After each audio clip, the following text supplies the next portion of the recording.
Last week, we talked about how to build personal resilience. This week, we're going to talk about how you, as a team leader, supervisor, manager, or even a team member, can build your team's resilience. We will explore 7 key components of team resilience and practical exercises for each one of those components that you can use every day. Get ready to learn and apply. My name is Greg Angelbert. I've had about a 20-year corporate career where I went from being a trainee to eventually being a VP and a managing director of a business. And from just managing myself to about 1,000 people eventually. Today I'm a master coach helping people, teams and organizations to know themselves, to imagine their future selves and to become their future selves. A team's resilience is its ability to adapt, recover and even thrive in the face of challenges, setbacks, and adversity. In essence, team resilience allows a group to maintain its cohesion, productivity, and overall effectiveness,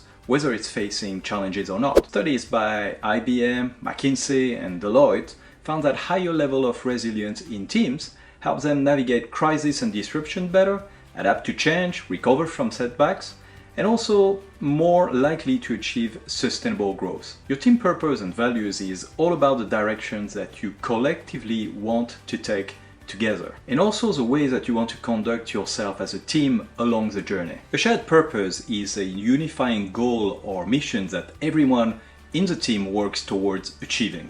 It gives you a sense of direction and it helps the team prioritize their actions and decisions. Shared values are the principles and beliefs that the team holds dear and which guide their behavior and decision making. You can do a mission statement exercise. The first thing to do is I recommend watching the video from Simon Sinek, which is about finding your why. That's a great inspiration for this exercise. The first question you ask yourself as a team is, what problem are we solving? The second question you ask is, for whom are we solving this problem? The third question is, what benefit do they get from you? And remember, a good why is something which is unselfish. It is to the benefit of somebody else. Once you have crafted this purpose, this sentence, then check out on projects and other activities that you've done which you can test the purpose with. Has it been aligned? Does it fit? And with regards to building team values, I've done a complete video on this, so check out here and here. Effective communication is about team members sharing information, expressing their thoughts and feelings, and collaborating to find solutions to challenges. It is both verbal and non-verbal communication, as well as using active listening, feedback, and feed-forward. The key element to build effective communication is to have a team charter. This is a way to make sure that your values that you have as a team are translated into specific behavior, which is the way you do things together. This team charter then becomes your behavioral guideline for taking decisions and taking actions. You can do the following team charter exercise. As a starting point, you can decide to build your own set of values, or you can inspire yourself from your organization values if you have some.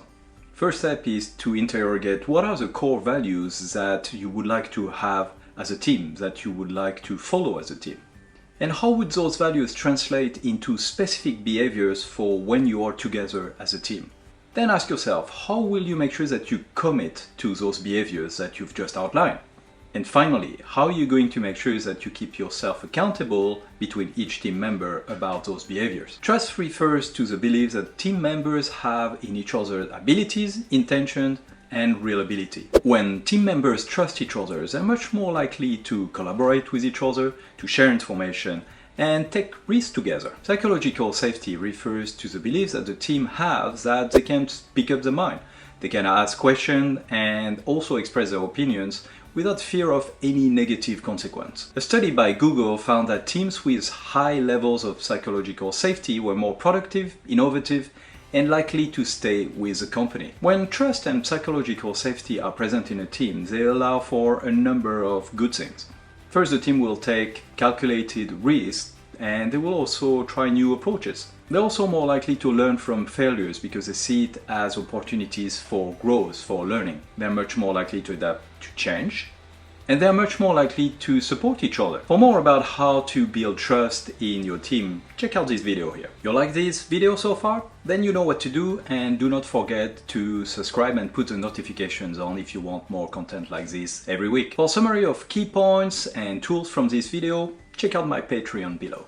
And also check out some other YouTube videos from other YouTubers about the concept of team resilience down below. Flexibility refers to your team's ability to adjust its plans and strategies in response to new information or unexpected development. It is a team's capacity to move in an ambiguous environment. Adaptability is your team's ability to learn from experience, to grow and evolve over time. If your team is adaptable, it can reflect on its own past performance, it can identify areas of improvement so it can better achieve its goals and objectives. Flexibility and adaptability allow for the team to respond to change, whatever the environment, overcome obstacles, expected or not, innovate and find creative solutions, and learn, grow from experiences. There are a few fun exercises that you can think about for developing flexibility and adaptability in your team. The first one is the scavenger hunt. Divide the team into smaller groups and give them a list of items that they need to find or tasks they need to complete within a set time frame.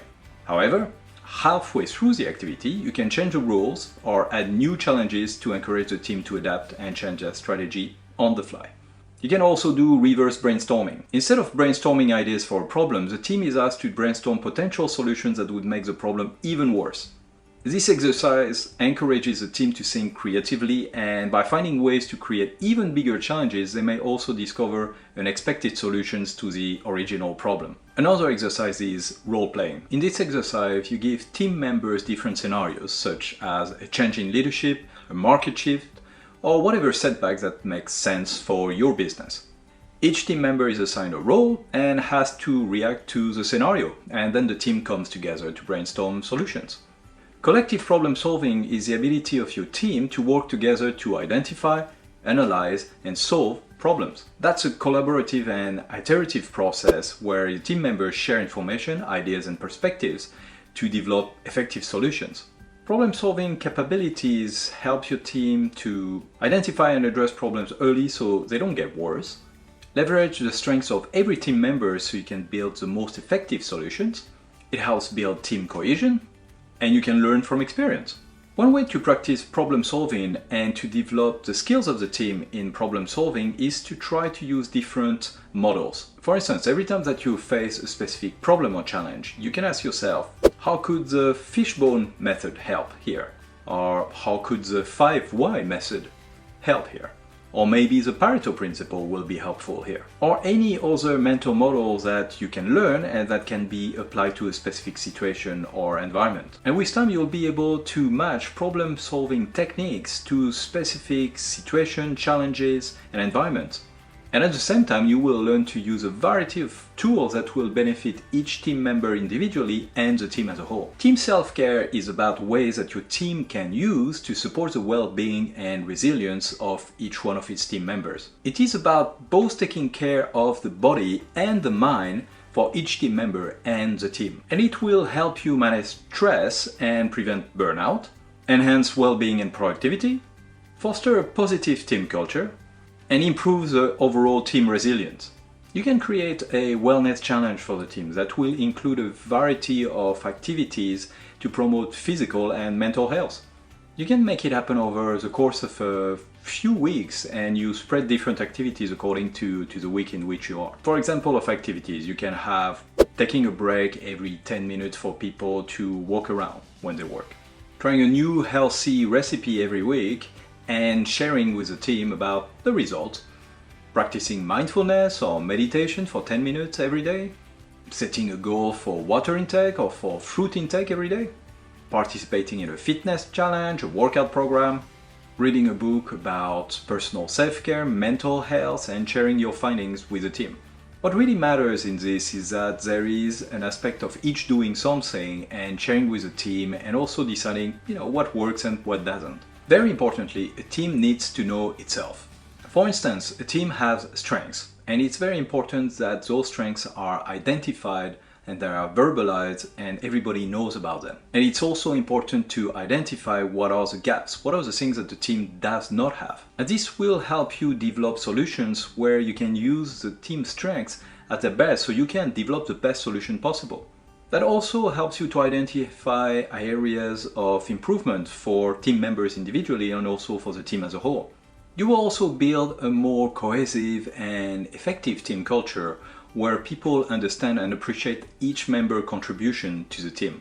And finally, you will also benefit from knowing where are the gaps and where you need to ask help outside of the team. There are plenty of tools that you can use to help each team member discover its individual strengths, like the Clifton Strengths Finder or the VIA Strengths tool.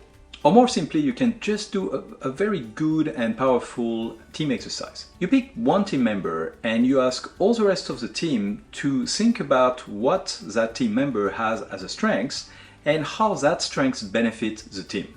Then you have every member of the team to share with that person what they have seen as a strength in them.